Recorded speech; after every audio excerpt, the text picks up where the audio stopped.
गुजरात से crime reporter Kashi Chaudhary के मुताबिक थाना सदर लाला मूसा पुलिस ने शराब सप्लाई की कोशिश नाकाम बना दी। 3 मुलजिमान गिरफ्तार, 600 बोतल शराब बरामद। डीपीओ गुजरात अहमद नवाज शाह की जेर क़यादत जिला भर में मनशियात फरोशों के खिलाफ कार्रवाइयां जारी।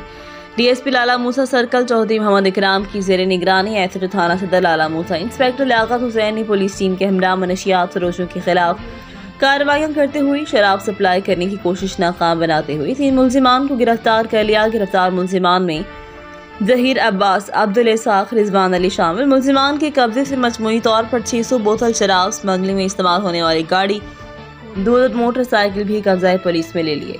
मुलजिमान के खिलाफ अलग अलग मुकदमा दर्ज करके मजीद तफ्तीश का आगाज कर दिया।